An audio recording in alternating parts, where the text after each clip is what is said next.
Hello, I am Carrie Morrison and I'm going to be interviewing the potential candidates for Disability Student Officer. So first question I have, what qualities do you have that make you qualified for the role? I think that we both care a lot about disability rights, and I think the people that know us know that. Yeah. In addition, we've both worked with USU and on society committees representing disabled people and showing our views, our point of view as disabled individuals. Yeah, we both care like a hell of a lot, but I think what makes us good is the fact that we both have like very different ways of showing it. Like I'd say Chloe's like good at like the practical organising side of getting things done, whereas I'm just like, let's do this, let's stop all this horrible stuff, let's make a massive difference. And Chloe's like really good at like actually making stuff actually happen, which is really good. I feel like we balance each other out. Yeah, so you balance each other out, so you make like a good team. Yeah. No, that sounds great. Yeah. So you say in your manifesto that you want society to be more accessible with disabled students. But I know, for example, with the drama society that I'm involved in, that sometimes there is just no opportunity for that to maybe happen because of like parts involved and stuff.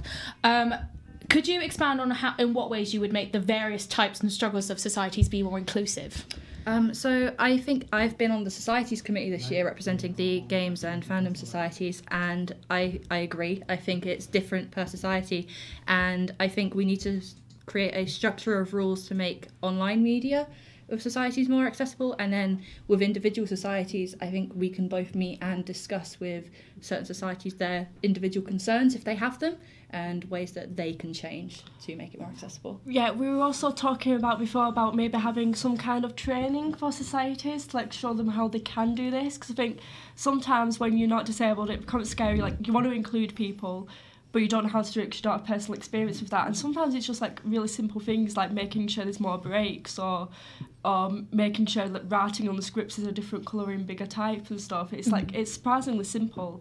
Most of the time it's easy to make things accessible, really. Yes. People just don't know how to. So with this kind of training, would you make it compulsory for all societies, or would it be? Yes, so like I said, I've been on the Societies Committee this year, and one thing I think is an issue is that newly ratified societies have no input on how to be accessible.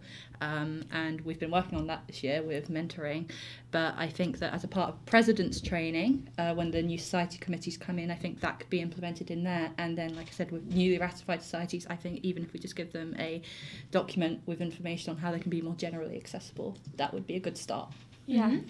Just making sure that the information is there for people is the first step and will make a massive difference in itself. Okay. So you said you would like to create, for example, disabled study areas or places for people with fatigue disorders to rest during the day in order to enforce the Not All Bodies Are Invisible campaign. Is there not a danger of putting disabled people in a box and increasing the divide between disabled and able-bodied students? Well, like, there's nothing wrong with being disabled, there's nothing wrong with being in a box, and like it helps accessibility, it helps you get what you need. I